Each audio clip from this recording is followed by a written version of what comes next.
I wasn't snooping. I swear I wasn't.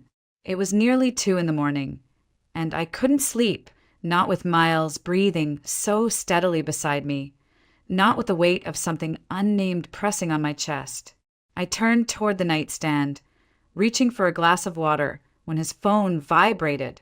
It lit up the dark like a small explosion. I wouldn't have looked. I didn't want to look. But my eyes, my tired, aching eyes, locked onto the words on the screen as if they were meant for me. My silky tiger, you were incredible. I miss you already. Thank you for the 2 unforgettable nights. My hand froze midair. My pulse roared in my ears. 2 nights? He was supposed to be in Houston for a leadership summit. The thought of him in a hotel room with someone else, while I made pot roast and helped Mira with her history project, made me physically ill. I stood up on shaking legs and stumbled toward the bathroom.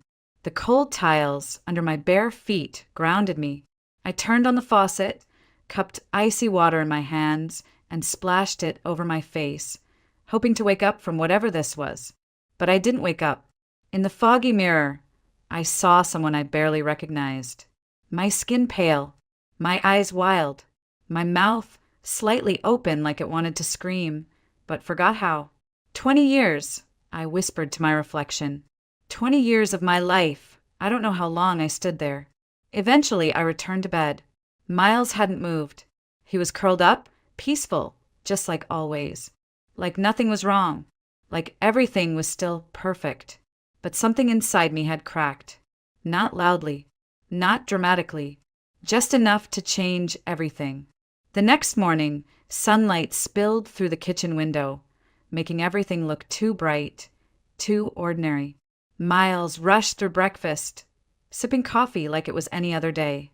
"You look pale," he said casually, buttering a piece of toast. "Didn't sleep well." "Yeah," I replied, placing his coffee cup in front of him. "I had a strange dream. In it, everything I believed in turned out to be a lie." He paused just for a second, then smiled. "Dreams are weird like that. But we're real, Celeste. You and me, we're solid." I smiled back, but the hollowness in my chest throbbed. I watched him kiss my cheek, grab his briefcase, and leave with the same ease he'd always had. And I stood there, still holding his empty plate, my fingers twitching with the urge to throw it against the wall. Instead, I picked up my phone and called the one person I thought I could trust. "Hey, Tamsin," I said, trying to sound normal. "Can you meet for coffee? I really need to talk." She didn't ask why, just said she'd see me in 30 minutes at our usual place. The cafe smelled like cinnamon and warmth. Tamsin was already there, seated in our favorite corner booth, nursing a latte. Her auburn hair was perfectly curled, her makeup flawless, like always. "You look awful," she said, half joking, half concerned. "What happened?" "Miles," I blurted, my voice louder than I meant. "He's cheating." She blinked. Her fingers drummed nervously on the side of her cup. What makes you say that?" I didn't answer. Instead, I held up his phone screen. The text, the one still burned into my brain. Her eyes locked onto it. For a split second, something flickered in her expression. Guilt? Shock? Fear? "He's someone's tiger now," I said bitterly. And I was the idiot who thought we were unshakable. Tamsin looked away. "Maybe it's not what it seems." "Don't," I cut her off. "Don't defend him. Don't make this softer than it is." She said nothing. A cold thought slid into my mind then, sharp and sudden. Why was she defending him? Why did she look so uncomfortable? Why was her voice too high, too quick? "I'm leaving," I said, standing up. "I'm taking the kids and going to my parents' place in Blue Ridge. Rowan comes home from college this weekend, and Myra's still on her school trip. I'll pick them both up, and that's it. I'm done." Tamsin just nodded, staring into her coffee as if it held answers I wasn't meant to hear. "Are you sure?" she asked, almost too quickly. "It's a big decision." "You think I should stay?" I narrowed my eyes. "Pretend this didn't happen?" She hesitated, For just a second. That second was enough. Whose side are you on? I asked sharply. Mine or his? Yours, she said. Too fast. Too defensive. Of course yours. I don't want you to do something you'll regret. No, I said. I regret staying this long. And with that, I left her sitting there, holding her cup like it was the only thing keeping her grounded. She didn't follow me. She never did. I almost forgot Myra's backpack. I had packed everything, clothes, toiletries, her favorite pajamas with the little stars on them. But the school had sent home a reading packet that was due Monday. Her books were still in the front closet. I cursed under my breath as I parked in front of the house, heart pounding harder than it should have. The sun had set. Shadows stretched across the lawn like arms. The driveway was empty. Miles wasn't supposed to be home yet. I told myself I had 15 minutes, maybe 20. Just grab the backpack and go. I moved quickly through the house. The air felt different, like it didn't belong to me anymore. As I reached for the closet door, I froze. The sound of a key turning in the front lock sliced through the silence. My blood turned to ice. He wasn't supposed to be here, not yet. I panicked. The back door. I could sneak out through the kitchen and down the side yard. I didn't want a confrontation. Not tonight. But then I heard it. A voice. A woman's voice. Don't be so nervous, Miles said with a chuckle. She has no idea. And then the reply. I don't know. She seemed different this morning. Like she knew something. I stopped breathing. That voice. That soft, high voice that used to whisper secrets in college dorm rooms and comfort me during hospital stays. I would know it anywhere. Tamsin. I backed into the kitchen wall and felt the world tilt sideways. My throat clenched so tight I couldn't even gasp. My best friend. My maid of honor. My daughter's godmother. I stood there paralyzed, one hand gripping the edge of the countertop, as footsteps moved through the foyer. I heard them laugh. Heard Miles say something about finally being alone. Heard Tamsin sigh like it was a relief. They were heading upstairs, to our bedroom. Each creak of the staircase hit me like a slap. I used to love that sound. Miles used to carry me up those steps when we were young and stupid and thought love could shield us from anything. I don't know what made me move, but suddenly I was climbing the stairs after them, one foot in front of the other, my knees shaking, my hand trailing along the banister like I might fall. The door to our bedroom was ajar. Light spilled through the crack, golden and warm. Voices. Laughter. I took a deep breath, pushed the door open, and flipped the light switch. The room snapped into clarity. Miles froze, shirt half unbuttoned, his hair a mess like he'd just been running his hands through it. Tamsin stood beside the bed, her face pale, hair tangled, eyes wide with horror. It's not what it looks like, Miles said too fast, stepping away from her like that would undo anything. I tilted my head. Really? I asked calmly. Because it looks a hell of a lot like my husband and my best friend were about to screw each other in my bed. Tamsin opened her mouth, then closed it. Her lips trembled. She looked like a ghost. Miles began. Don't, I said. Don't even try. He looked wounded like I'd just stabbed him. The irony almost made me laugh. You know, I added, my voice like ice. You two could have picked any bed in the city. But no, you chose. You really went for the symbolism, huh? Inside, I was unraveling. My whole body felt like it was vibrating, but outside I was still, steady, like I was watching someone else's life fall apart. Tamsin tried to speak again. Celeste! No, I said sharply, turning to her. You don't get to say my name. Not now. She flinched. You remember how many times you told me I was lucky?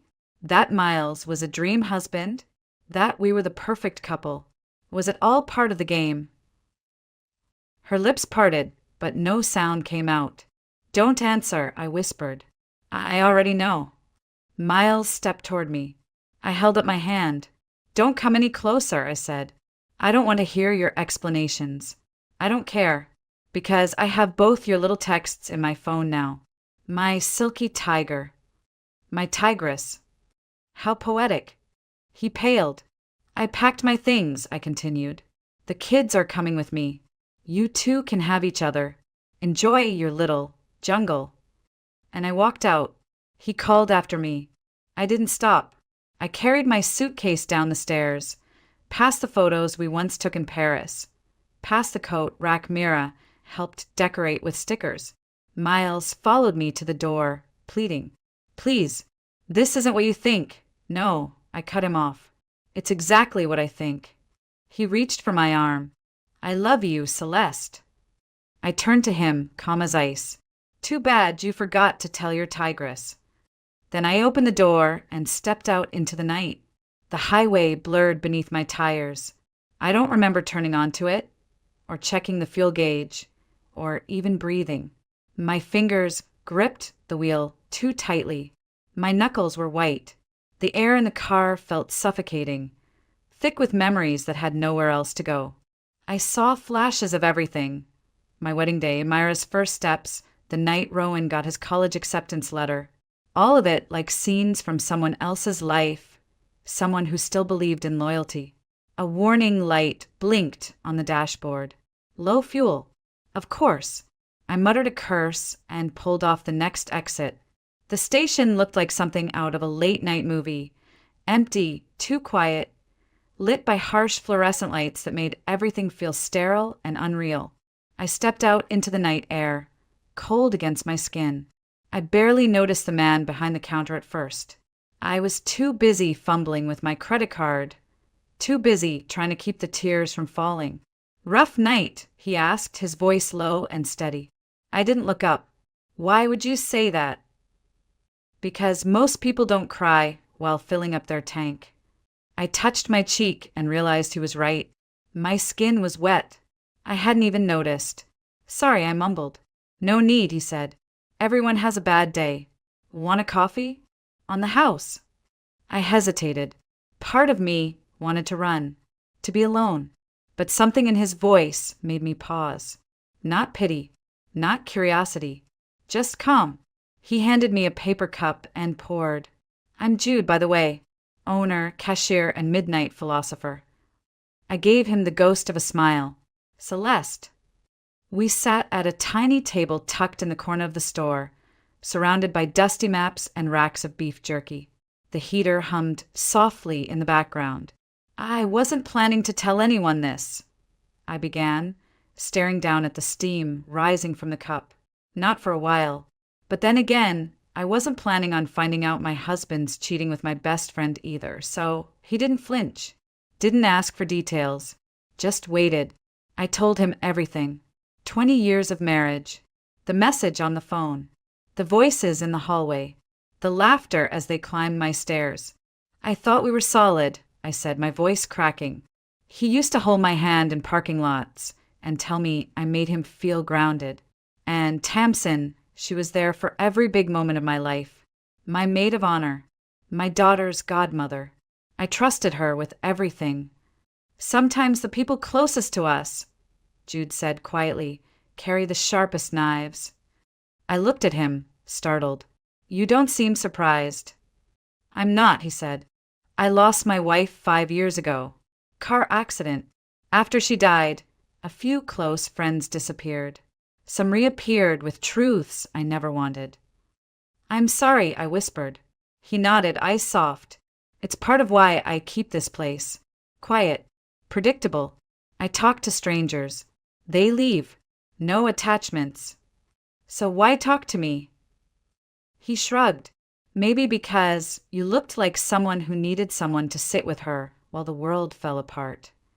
The cup in my hand had gone cold, but my chest, for the first time that night, didn't feel frozen. "You have kids?" he asked gently. 2. Rowan's in college. Myra's 13. They're everything. He smiled. "Then you've already got something worth starting over for." I looked at him then, not just looked, but really saw him. The graying beard, the tired eyes that still managed to be kind. There was no spark, No sudden swell of romantic music in my head. Just something quieter. Safer. Thank you, I said. For the coffee. And the humanity. He raised his cup to surviving betrayal and bad gas station lighting. I laughed. It sounded strange, like it didn't belong to me yet. But I held on to it anyway. We exchanged numbers before I left, not as a promise, but as a possibility. In case you need more caffeine and less judgment, he said with a wink. I drove the rest of the way to Blue Ridge with the heater on, and the windows cracked just slightly. The trees blurred by like shadows. Somewhere in the mountains, my parents' house waited. And for now, that was enough. My parents' house in Blue Ridge hadn't changed. The porch still creaked in the same spots. The air still smelled like pine and old wood. But everything inside me was unrecognizable. Mom met me at the door, still in her nightgown, hair pinned back tight like always. Her eyes scanned the suitcase in my hand, the tight line of my mouth, and she didn't ask questions. She didn't have to. You can sleep in the old guest room, she said. I'll make up the bed. I nodded. Mira was already curled up under her childhood blanket by the time I came upstairs. Rowan, bless him, had driven in from his campus hours early. He met me at the door with a worried look and a silent hug. I didn't say much that night. The next morning, Mom made blueberry pancakes like we were trying to pretend life was still sweet. Then, while Mira and Rowan were outside with Grandpa, she dropped the bomb. I invited Miles, she said, not looking at me. I put down my fork. You did what? He's your husband. You two need to talk. No, Mom. We don't. Not now. Not here. She folded her napkin slowly, deliberately. Celeste, all men stray now and then. It doesn't mean you burn the whole house down. I stared at her. You think this is about one mistake? He's been sleeping with my best friend. Her expression didn't change. It's still your marriage. And that's supposed to mean what? That I stay and swallow the betrayal. That you fight for it. I pushed my chair back and stood. I've been fighting for this marriage for 20 years. I'm not going another round. She didn't argue, just sighed like I'd disappointed her in a quiet, permanent way. Later that afternoon, I sat with Mira in the garden while she drew tulips and pretended she wasn't listening. Is Daddy still coming back? She asked, her voice small. No, sweetheart. Not in the way you're used to. She nodded once and kept drawing. That night, I filled out the divorce papers. The court date came sooner than I expected. Savannah was gray and cold when I arrived at the courthouse. I wore a navy blue suit I hadn't touched in years. The heels pinched. My heart did worse. Miles was already there. He looked tired, hollowed out, not a trace of his usual polish. We sat across from each other without speaking while the lawyers worked through the logistics, like we were dividing office supplies, not a life. Then came the moment. The division of assets, the judge said. Let's review the proposed terms. I'd like to make a statement, Miles interrupted. My attorney looked at me, surprised. Miles stood, hands at his sides. I waive my right to any shared property, he said. Everything goes to Celeste and the kids. The house, the car, the accounts. All of it. Gasps. Whispers. Even the judge looked stunned. You understand what you're saying, Mr. Harrington? She asked. I do. I stared at him, not with gratitude, with confusion. What was this? Guilt? A power play? A farewell? Then I saw her. Tamsin. She had slipped in through the back of the courtroom, sitting alone, her coat drawn tightly around her. She looked like a ghost, thin, pale, eyes hollowed out by something deeper than sleepless nights. I turned back to Miles. His expression hadn't changed, but something in his posture did. He didn't look at her. Not once. Something had shifted between them. The final blow, or just the truth settling in. When it was over, I walked past him without speaking. I didn't owe him anything anymore. Not words, not tears. Outside the courthouse, I felt the cold bite my skin. The kind that wakes you up. The kind that says, "It's over. Move." I didn't cry. I didn't look back. I just kept walking. The townhouse smelled like new paint and old memories. Most of the boxes were still sealed. The walls were bare. But for the first time in months, I felt like the air belonged to me. Rowan carried a box labeled kitchen and dropped it with a grunt. "Where do you want this?" "Anywhere but the stairs," I said with a tired smile. Mira skipped in behind him, holding up a painting. "Look, Mom, for the living room. It's abstract." It was a swirl of bold, bright color, red and gold bleeding into deep blue. Chaotic, but hopeful. I nodded. "Perfect." That night, after the kids went to bed, I started unpacking one of the last boxes from the old house. Photos, cards, college trinkets, a box I hadn't opened in years. At the very bottom, beneath yellowing receipts and half-used notebooks, was a bundle of letters, tied with a ribbon that had faded to gray. The handwriting was Tamsin's. My hands went cold. Each letter was addressed to Miles, postmarked a year before we met. I opened the first one. "I miss you. Why won't you write back? I wait every day for the mail, hoping to see your name." My stomach twisted. These weren't friendly notes. They were love letters, aching and young and foolish. I opened another. "You promised you'd wait for me.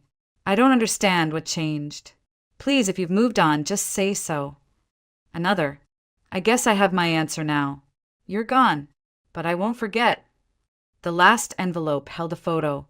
Tamsin and Miles, barely older than teenagers, leaning against a fence, smiling, in love. I sat back on the floor. My breath came in shallow bursts. They'd known each other long before I came into the picture, and no one had ever said a word. I couldn't sleep that night. The next morning, I drove to the one person who might fill in the blanks, Miles's mother. She met me on the porch with the same guarded expression she'd always worn. "Celeste," she said, surprised. "Come in." Her house smelled like lemon polish and memories. Nothing had changed. Not the teacups. Not the floral wallpaper.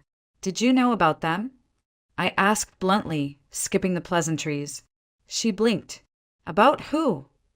"Tamsin and Miles. From before college." Her mouth tightened. "That was a long time ago." "But it happened." She sighed. "They were neighbors. Close. He wrote her letters for months after we moved away. Never got a single reply." "Istirtehet. That's not true. I found her letters. She sent dozens. He never answered because he never got hers either." She frowned. "He wrote every week. We even checked the mailbox together." Something clicked. "Did anyone else live with you then?" I asked. "My mother," she said slowly. "Why?" I pulled out the final letter, the one that explained all.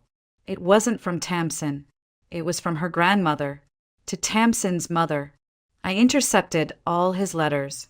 She doesn't need distractions. Let her think he moved on. She deserves someone better. I watched Miles's mother read it, her hands trembling. Oh my God," she whispered. "They never knew." "No," I said. "They didn't." When I got home, I sat in the backyard, phone in hand, staring at the name I never thought I'd call again. Miles answered on the second ring. "Celeste." "I found the letters," I said, "and the truth." Silence. "I think you and Tamsin spent 20 years believing you were abandoned. But the truth is, someone made sure you never had a chance." He exhaled. "So it was real?" "Yes." He didn't ask what I wanted. He didn't apologize. He just said, "Thank you for telling me." And then he hung up. I sat there, staring at the trees, the sky, the past. Was I the rebound? The replacement? Maybe in the beginning. But somewhere along the way, we became something else. Something that, for a time, felt real. Still, real doesn't always last. She showed up at my door with no makeup, no earrings, and no mask. Tamsin looked older than I remembered. Not in the way time does to a face, but in the way regret does. She stood on my porch like a stranger afraid to knock. I opened the door before she found the courage. "I need to talk," she said. "I don't." "Please, Celeste." Something in her voice stopped me. Not guilt, not even desperation, just exhaustion, the kind that settles deep in your bones when you finally run out of ways to pretend. I stepped aside. We sat across from each other in my tiny kitchen, the table between us like a battlefield. I offered no coffee, no worms, just silence. "I loved him," she said softly. "I know. I loved him before you even met him. He was my first everything. But he moved away, and I never heard from him again. Because your grandmother intercepted his letters." Her eyes widened. "You know." "I found them. All of them." She looked like someone who'd just been told her whole life was a lie. "I thought he'd forgotten me, replaced me. So when I met you in college, and you were with him, I told myself I was over it, that it didn't matter. But it did." She nodded. "At first, I became your friend just to stay close to him," she confessed. "But then, I actually started to love you. As a friend. As family. That part wasn't fake." "You still slept with him." "It wasn't planned," she said quickly. "It happened 3 months ago. His company's holiday party. We both drank too much. 1 minute we were laughing, and the next, don't." I cut her off. "Don't give me the blurry details." Tamsin flinched. "I'm not here to justify it. I just needed you to know it didn't go on for years. It wasn't some affair behind your back all that time." "You think that makes it better?" No, her voice cracked. "No, I think it makes it worse. Because it means we both knew better and still did it anyway." I stood, arms crossed. "Tell me something. Did you think he was going to leave me? Did he promise that—" She hesitated. "That was enough. Did he tell you he loved you?" I pushed. "Yes," she whispered. "After you left. He came to me and said he didn't know what he wanted." "And you believed that was love?" She didn't answer. "Of course you did," I said. "You spent 20 years clinging to a ghost of a boy who never got to grow up. That's not fair." "Isn't it?" I snapped. "You think I don't know what that feels like? To hold on to someone who stopped choosing you the minute you weren't convenient anymore." She looked away, biting her lip to keep from crying. I almost felt sorry for her. Almost. I always imagined if Miles and I ever had a chance to be together, it would feel like home," she said. "But it didn't. It felt wrong. Like we were pretending we hadn't become different people." "You have," I said. "He did. And so did you." She nodded. "I'm moving to Seattle. I got a job offer. I need to go somewhere where everything doesn't remind me of what I ruined." I didn't ask for a goodbye hug. I didn't cry. When she left, I felt like a door had closed, when I had needed shut for far too long. That night, my mom came over. She stood in my kitchen, studying me like I was a puzzle she'd never solved. "You're really going through with it," she said. "I already did." She exhaled. "I always told you to keep the family together. That forgiveness was the key." "I know. But I was wrong," she said, her voice low. "I thought staying made me strong. But I see now, it just made me disappear." "I want you to know," she continued, "that whatever happens next, I'm proud of you. You didn't let anyone else decide your worth." I didn't have words. I just nodded. After she left, I texted Jude. "Dinner this weekend? Just you and me. No ghosts." His reply came fast. "Saturday. I'll bring the wine. You bring the stories." And for the first time in what felt like forever, I looked forward to something. Spring came quietly that year, not with the loud bloom of wildflowers or the sudden buzz of bees, but in softer ways, like the light that stayed a little longer in the evenings, or the breeze that carried warmth instead of memory. I had been in my new place in Greenville for 6 months. The townhouse wasn't large, but it was mine. The floors creaked in odd places. The paint still smelled faintly fresh. And there were mornings I'd wake up and forget, for a blissful second, that my life had fallen apart to make room for this one. That Saturday, Jude showed up with a bottle of red and a bag of groceries. He didn't ask if he could cook. He just moved into my kitchen like he belonged there, like it wasn't something that needed permission. "Is this garlic or a small meteor?" he asked, holding up a bulb with mock suspicion. I laughed. "Both. Depends on how much you use." Dinner was simple. Pasta, bread, a shared bottle of wine, and conversation that drifted in and out of old scars and new beginnings. Afterward, we sat on the small back porch, watching the sky fade into stars. "You ever think about what you'd say," he asked, "if you could go back and talk to yourself a year ago?" I thought for a moment. I'd tell her the house would be emptier, but her heart wouldn't be. And that it's okay to mourn something even if you're the one who walked away from it. He nodded. I'd tell myself that grief isn't a dead end. It's just a bend in the road. We didn't kiss that night. We didn't need to. There was something sacred in not rushing, in building something slow, brick by careful brick. Love, I was learning, didn't always come wrapped in fireworks. Sometimes it came in the form of someone who knew how to sit in silence with you and not fill it. A few weeks later, Mira painted a mural on the wall in her room.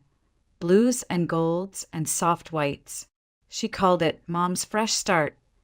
I didn't stop her. I let her make her mark on this new chapter, too. Rowan came home for the summer and surprised me by bringing someone with him, a girl named Kat. She was quiet and kind and watched him with the kind of gaze that didn't take anything for granted. I liked her immediately. Even my parents were different now. My mother, who once swore her role was to hold the family together by enduring silently, joined a volunteer group that traveled to local shelters. My father drove her twice a week and started writing poetry. It was bad poetry, but it was new. Then one day, out of nowhere, Miles called. "I'm not calling to fix anything," he said quickly. "I just wanted you to know I'm sorry. For all of it. Not just what I did, but for how long I let you be alone in that marriage." I didn't say much, but I listened. And when I hung up, I felt no anger, just a faint ache, like touching a scar that had finally stopped bleeding. Later that week, I found myself back at the same gas station where I first met Jude. The sky was overcast, the pumps were still finicky, and the little cafe table inside was now surrounded by potted plants and travel mugs for sale. He looked up from behind the counter, eyes lighting up. "You again," he said. "You never did finish telling me the rest of your story." I smiled. "That's because I'm still writing it." We sat down side by side this time. No past to outrun, no future to chase, just two people, exactly where they were meant to be. And for the first time, I wasn't holding my breath for the other shoe to drop. I wasn't waiting to be replaced, or betrayed, or left behind. I was just here, alive, forged by fire, and finally free. The glass hit the edge of the table and tipped, spilling cold water across my lap. I stared at it, frozen, the droplets soaking through my cotton dress, clinging to my skin like the words she'd just thrown at me. "You don't belong in this house." "You never did," Evelyn Hayes said with quiet precision. "Leave, you lowlife." Brandon didn't move. He kept cutting his scrambled eggs like none of it was happening, like his mother hadn't just humiliated me in our kitchen. I looked at him, searching for a flicker of support, a glance, anything. But he wouldn't meet my eyes. I stood, slowly, as the silence in the room thickened. My hands trembled, but my voice didn't break. "Okay," I said, barely above a whisper. "Then I'll go." And I did. But here's the part she never expected. When I walked out of that house, I took with me more than a suitcase and my pride. I took her electricity bill, her Wi-Fi, her groceries, the lease renewal she didn't know was in my name. I took the quiet $75 million empire I had built from my laptop right under her nose. The same laptop she called my toy. The same one that had been paying their mortgage, their credit cards, their life. But let me rewind. I was born in El Paso, Texas, in a one-bedroom apartment that always smelled faintly of lemon cleaner and leftover bacon grease. My mother, Rosa Santiago, was the kind of woman whose hands were always cracked from scrubbing things clean. She worked double shifts at a small diner off Mesa Street, pouring coffee for tired truckers and lonely old men who called her Mija like she was their own. We never had much, but somehow we never felt empty. At night, when she got home smelling of coffee and fryer oil, she'd drop her purse, kick off her shoes, and pull out a stack of borrowed library books. She'd read to me about Paris, about Machu Picchu, about oceans and ice fields and faraway cities I couldn't even pronounce. "The world's bigger than El Paso, Noel," she'd whisper, tucking the blanket around me. "And you belong in all of it." She skipped meals so I could have enough, walked miles so I wouldn't miss a school field trip, pointed at the mariachi dancers during community festivals and said, "Look how alive they are. That's culture, Mija. That's joy." I remember watching her feet move under the plastic chairs, tapping in rhythm with the drums, even though she looked like she could fall over from exhaustion. Her love was the only safety net I ever knew. In high school, I met Marisol Rivera, a girl whose family had come from Chihuahua. We bonded over cheap cafeteria tacos and the fact that neither of us ever had weekend plans. She taught me Spanish slang, helped me roll my R's, laughed when I said "vamos al mundo" instead of "vamos a viajar por el mundo." But I kept trying, and she kept cheering. That kind of friendship plants roots deep. By sophomore year, I was fluent enough to talk with her parents. And by senior year, I was tutoring younger kids in Spanish to earn gas money. I was good at it. I didn't realize then how rare that would be. College? That was never in the cards. Not because I wasn't smart, but because I saw the way Mom winced when she opened the utility bill. I saw her shoes split at the sides. Her eyes lingered too long on clearance racks. I couldn't stomach the idea of borrowing tens of thousands to sit in a classroom while she cleaned floors at midnight. When I told her I wasn't applying anywhere, she cried. "Education is your way out, Mija," she whispered. I remember cupping her face and saying, "I am your way out." It wasn't easy. I stayed up nights questioning myself, wondering if I was just scared or stupid or both. But the fire in my chest said, "You can do this. Just keep moving." I applied for every job that didn't require a degree. Eventually, I landed one at a small travel agency on the east side of town. They needed someone bilingual to help with Spanish-speaking clients. I had no experience, but I had heart. I had hustle.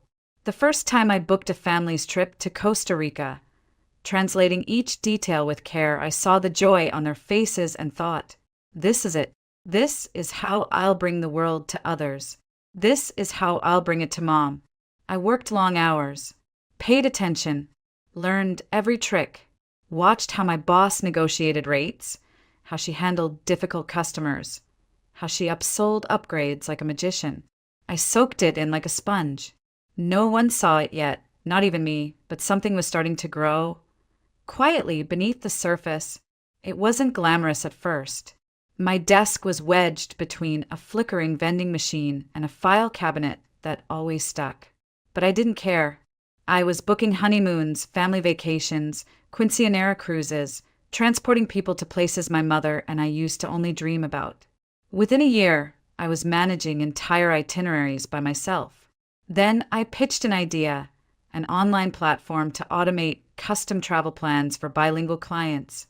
My boss was skeptical, but I built the first version on weekends. When she saw it working, she gave me full control. That changed everything. I started freelancing on the side. Word spread. Spanish-speaking clients loved that I spoke their language and understood their culture. I built a network. Guides in Costa Rica, hoteliers in Barcelona, translators in Tokyo. My email list grew. So did the platform. And me? I was still living in a 2-bedroom with my mom, eating rice and beans, stacking every spare dollar. Until one day at 26, I walked into the Santa Barbara Grand Resort for a client pitch and met the man who had turned my world upside down. Brandon Hayes. He wore a fitted navy suit and had a concierge badge pinned to his chest, but there was nothing stiff about him. His smile was easy, warm, familiar. He brought me coffee before my meeting, then leaned in and said in flawless Spanish, "Café con leche for the lady." I blinked. "Solo negro." "Gracias," I replied, trying to sound unimpressed. But I smiled. He caught it. Over the next 3 days of client meetings, Brandon kept showing up at the lobby bar, by the elevators, once even outside the spa where I was meeting a bride. He didn't push, just appeared, offering jokes, asking questions, saying things like, "Ever think about staying in one place long enough to be missed?" By the end of the week, he walked me to my rental car and said, "You're different, Noelle. Most people talk about where they've been. You talk about where you're going." Something in my chest shifted. We started talking daily, then visiting each other. He'd meet me in San Diego between his shifts or fly to El Paso on his weekends off. He told me about his father, who died when he was 15, and how he'd promised to take care of his mom ever since. She had this whole life before.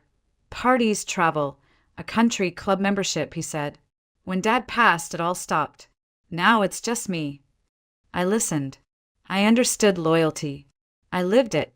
And when he asked me to move in with him and his mother in Santa Barbara so we could save money and be closer, I said yes, even when my stomach twisted, even when my mother hesitated.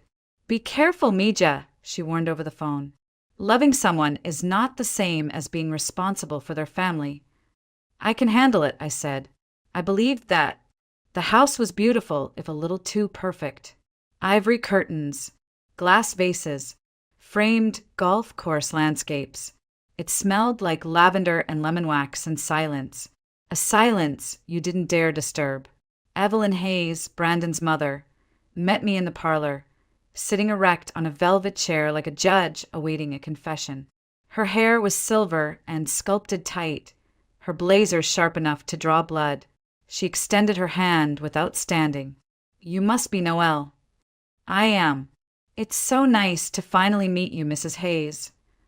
She looked me over. "Call me Evelyn." Then, "Where did you go to college?" I froze just a beat too long.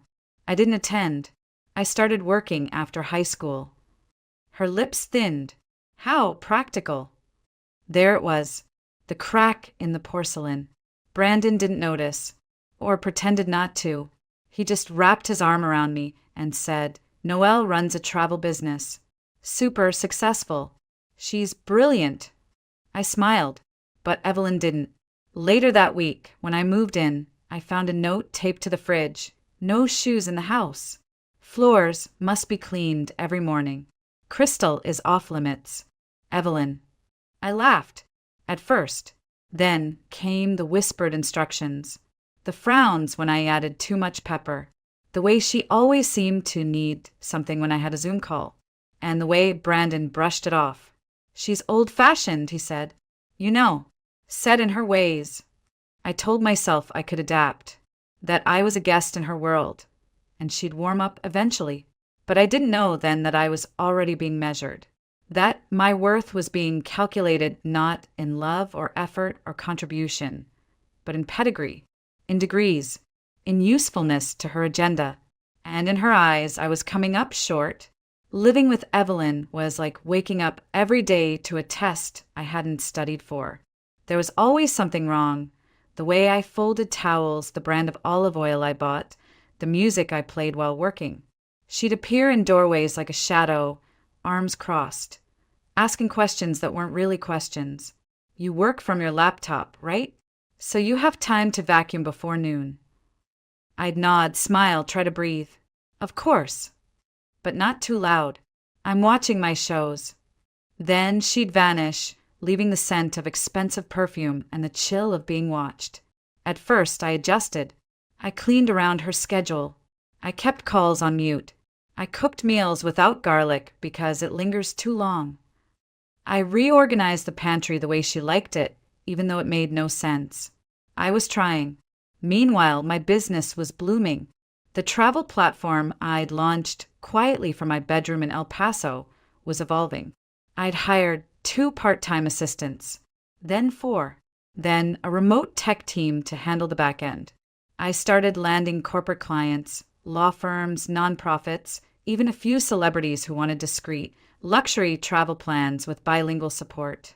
Revenue soared. I remember the first time I saw my dashboard cross the $1 million mark. I stared at the screen in disbelief, the numbers glowing back like a secret I wasn't allowed to say out loud. Because at home, I was still just Brandon's wife. Evelyn didn't care about the business. When she saw me on Zoom with a client, she'd mutter, "Playing on the computer again?" Or worse, "Are you still pretending that's a job?" Every time she said it, I felt 14 years old again. Awkward, unsure, desperate to prove I belonged. Brandon would laugh it off. "She's just teasing. You know how she is." But I knew better. Evelyn didn't tease. She measured. She devalued. And most of all, she didn't forget. One evening, after a 12-hour day juggling client calls, supplier contracts, and cleaning her antique silverware for an upcoming brunch, I collapsed on the couch. Evelyn walked in, stared at the cushions I'd disturbed, and said flatly, "We don't lounge on that." I stood up, nodded, went to our room, and cried in silence while Brandon played video games with his headset on.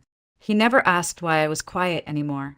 3 months into living with them, Evelyn made an announcement over dinner, while pouring herself a second glass of wine.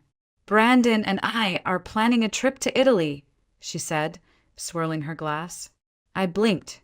"Oh, that sounds lovely." She smiled. "It will be. Of course, someone needs to stay behind. Keep the house in order. Mind the deliveries. Water the orchids." Her eyes landed on me like a target. "You."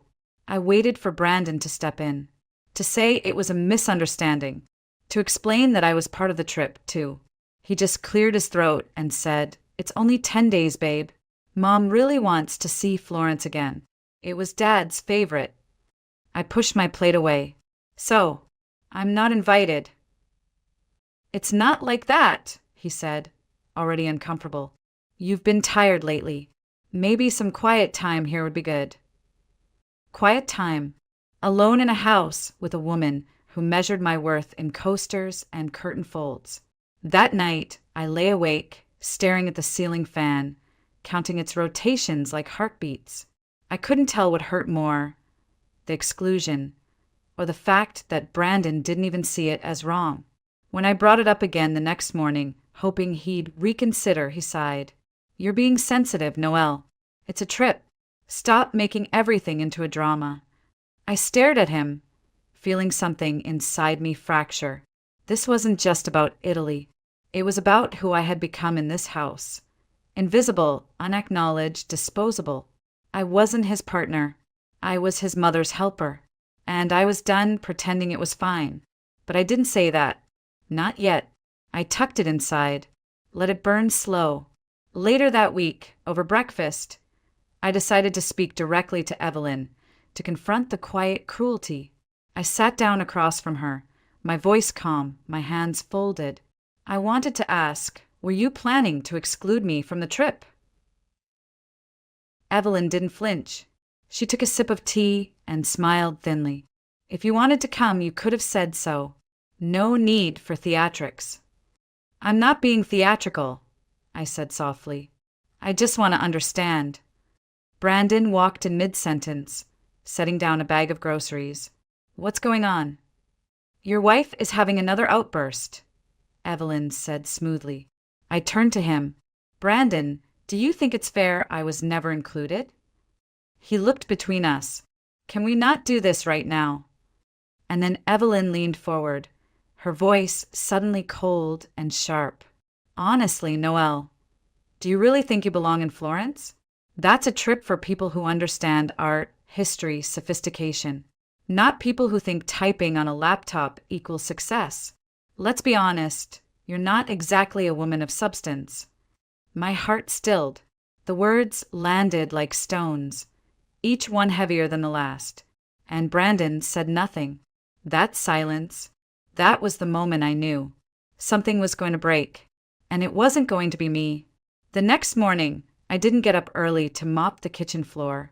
I didn't brew Evelyn's preferred tea or wipe down her crystal figurines. I sat at the dining table, laptop open, sipping my own coffee. Bold, black, unapologetic. Evelyn entered wearing her silk robe and a look of quiet offense. Her eyes lingered on the untouched countertop like it was a personal insult.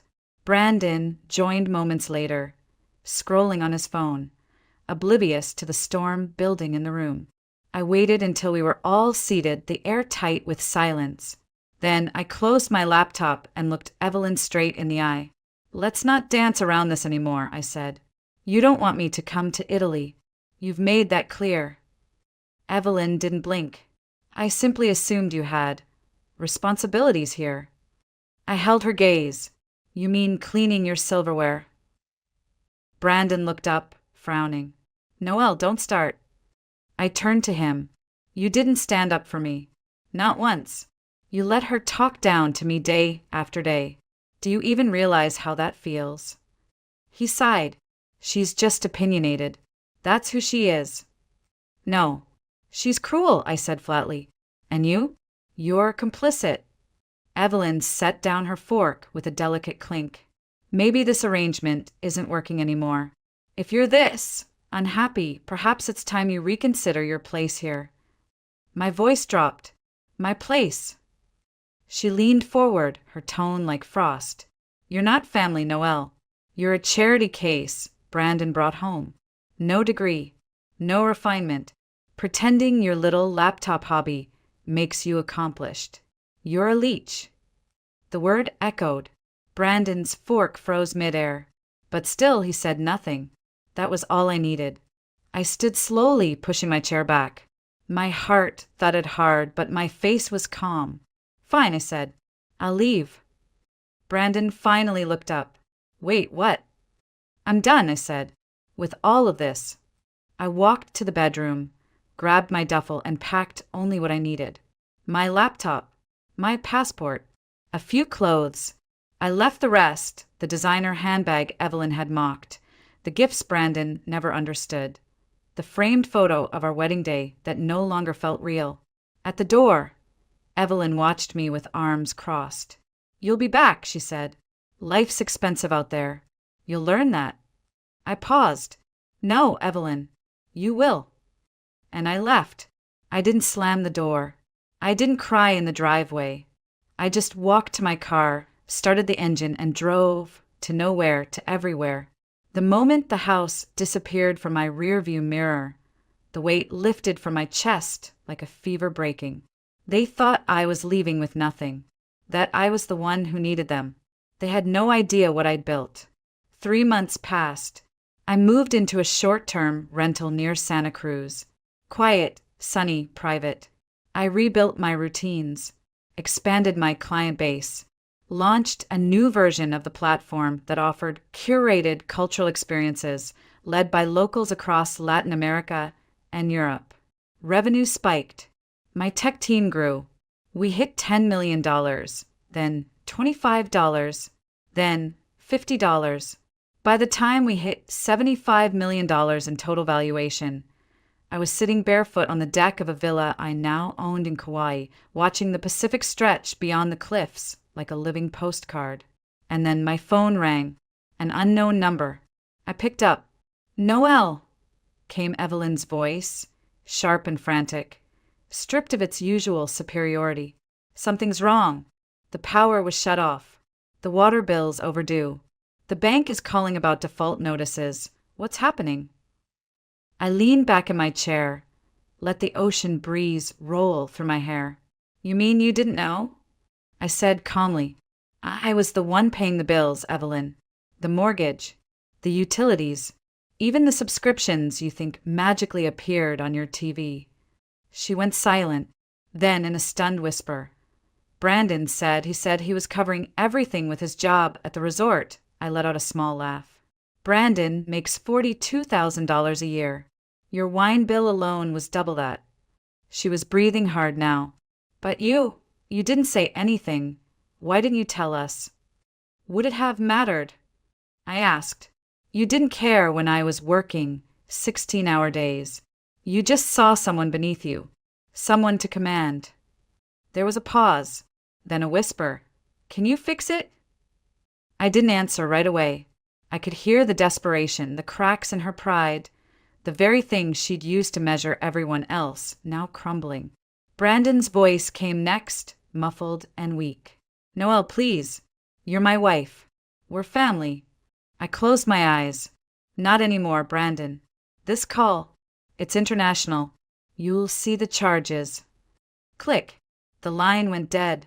A week later, I flew back to California, not for them, but for closure. I'd booked a meeting at a law office in Santa Barbara. Neutral ground, clean exit, no more blurred lines. Brandon arrived late. He looked different, hollow, hair unkempt, a suit jacket that hung off his shoulders like he didn't remember how it was supposed to fit. The moment he walked in, he avoided my eyes, like even his guilt had too much pride to meet me. He sat down across the table, folding his hands, fidgeting. Noelle, he started, but the words faltered. I didn't speak, just slid the manila folder toward him. Inside were the finalized divorce papers, asset divisions, legal closures, all clean, all fair. You were supposed to pay for Italy, he mumbled, almost to himself. That's what she said. Mom thought you'd already booked everything. I stared at him. You both assumed I'd fund your vacation while you insulted me in my own home. He flinched. It wasn't like that, wasn't it? I asked. You watched her tear me apart for not having a degree, for working online, for not being cultured enough, while I paid your mortgage. He opened his mouth, closed it, swallowed hard. I didn't know it was all you. You never asked. That shut him down. The silence stretched. Thick. Final. He signed the papers with trembling fingers, and when he handed them back, he whispered, Do you hate me? I didn't answer right away. I don't hate you, Brandon, I said finally. I pity you, because even now, you still don't see what you lost. I stood, adjusted my bag, reached for the door. His voice stopped me. Are you going to help us? He asked. I turned. I did, I said, calm and sharp. I helped you live above your means. I helped your mother feel like a queen. I helped both of you forget what survival looks like.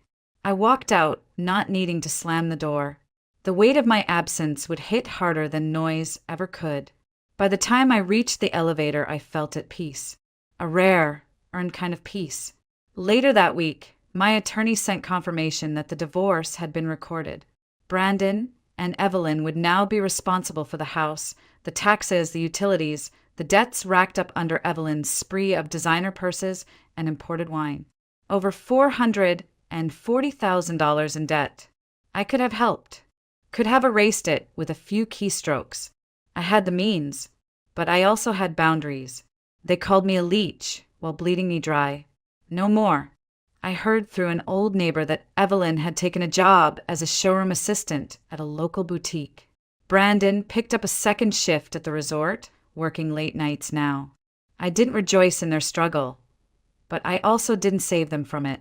Let them learn. Let them rebuild. Or not. Meanwhile, I flew back to Kauai, where my house waited like an open palm. Solid, serene mine. My mother, Rosa, had just finished unpacking her final suitcase. She walked through the open kitchen in awe, fingertips grazing the granite counters like they weren't real. Noelle, she whispered. You did this. You did, I replied. You planted the dream. I just followed it. We sat on the lanai that night, watching the sky melt into coral and gold. She leaned her head on my shoulder, and for the first time since I was a child, I felt safe in the world I'd created. No tension, no pretending, no walking on eggshells. Just waves, wind, and freedom. A few days later, I got a message. From Marisol Rivera. Are you in Kauai too? Just bought a place down the coast. We need to catch up. I owe you a margarita. I smiled so wide I startled my dog. We met for lunch the next afternoon. Two women who used to split lunch tacos, now talking about contracts.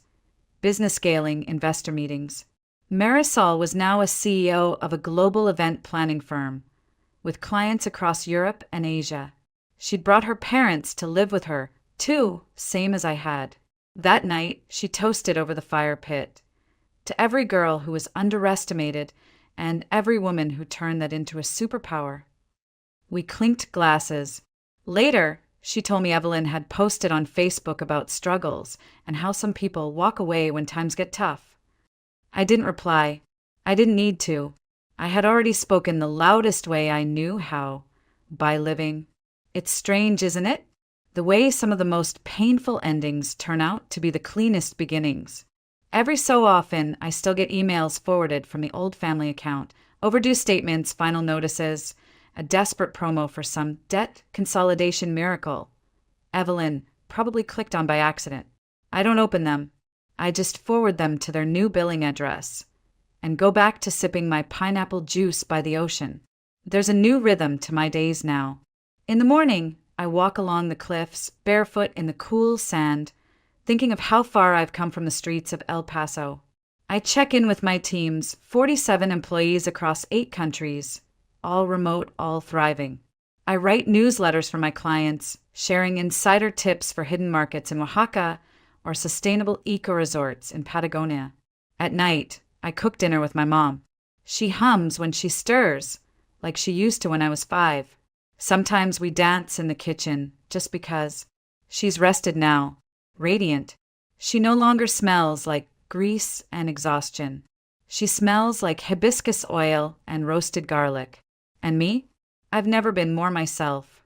I no longer try to shrink to fit someone else's mold. I no longer second-guess whether my work counts as real just because it happens on a screen. I no longer need someone's son to validate my womanhood or someone's mother to sign off on my worth. That part of my life is over. But I'm not bitter. I'm grateful. Because if Evelyn hadn't tried to break me, I might never have discovered just how unbreakable I am. I might never have drawn a line and said, enough. I might still be standing in that house, folding linens for someone who called me worthless, quietly bleeding money into a life that never gave anything back. Instead, I walked away, and everything changed. Marisol and I now host monthly dinners, sometimes on her deck, sometimes on mine. Our moms sit side by side, sharing stories, laughing like sisters. We talk business, of course, but we also talk healing. The quiet, slow kind. The kind no one sees. The kind that doesn't go viral. Recently, Marisol looked over at me during one of those nights and said, "Remember when we used to joke about running away to Spain?" "I don't think we were joking," I said. She smiled. "Then what are we waiting for?" So yes, a Spain branch might be coming. Why not? When I think of everything I've been called, uneducated, undeserving, dramatic, ungrateful, I smile now. Because none of it stuck. You see, when you know who you are, the noise fades. The shame slides off. The names lose their sting. All that remains is your truth. And here's mine. I made a life from nothing. I built a business in silence while they laughed at me. I gave freely, generously, lovingly, and was discarded like I didn't matter. But I do matter. And so do you. To the woman watching this who's been overlooked, underestimated, talked down to, you are not small.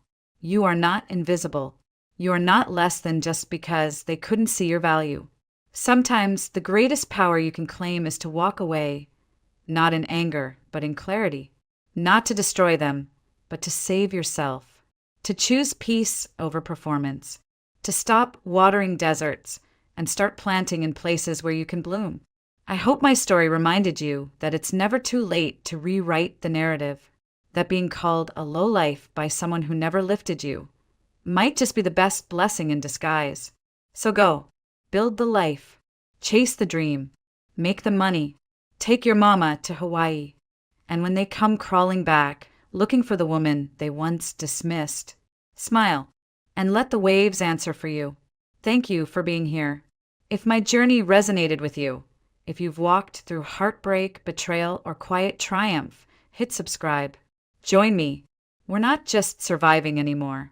We're rising. together.